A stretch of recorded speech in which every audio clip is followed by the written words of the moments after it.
Hola, hola mis queridos amigos de YouTube, bienvenidos a mi canal. Soy Cami Colmenares y en este video te voy a estar enseñando cómo hacer transferencias desde el Banco Provincial a otros bancos.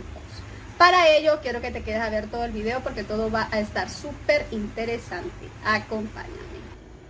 Bueno, lo primero que vamos a hacer va a ser irnos a nuestro navegador.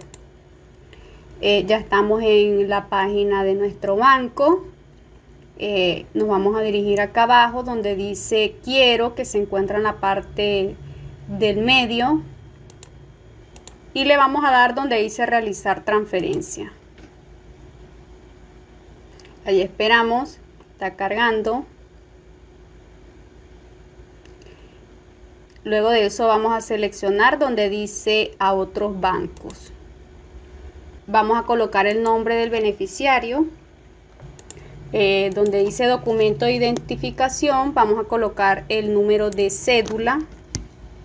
Y en la parte de abajo vamos a colocar el número de cuenta. Luego le vamos a dar en siguiente. Y vamos a colocar en monto. Vamos a colocar el monto el cual nosotros queremos transferir.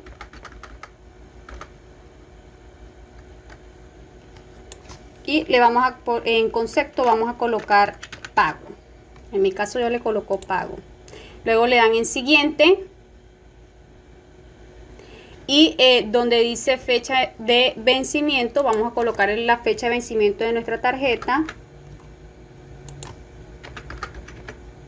Y los últimos 3 dígitos de la tarjeta que se encuentran en la parte de atrás.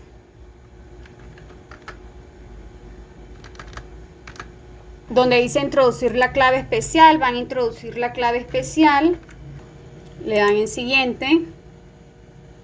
Y allí nos va a llegar un mensaje a nuestro teléfono celular, el cual tenemos registrado en el banco. Vamos a introducir esa clave.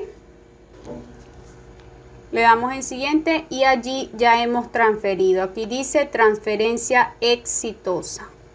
Le dan en cerrar y eso sería todo. Bueno, mis amigos, esto fue todo. Espero y les haya gustado el video. No se te olvide estarme apoyando con un me gusta o dejando un comentario. Te invito a que te suscribas en mi canal y compartas este video, bien sea en Facebook, Twitter o Instagram. En la parte de tu preferencia me estarías ayudando muchísimo, muchísimo. No tengo más nada que decirle. Me despido. Hasta la próxima. Bye.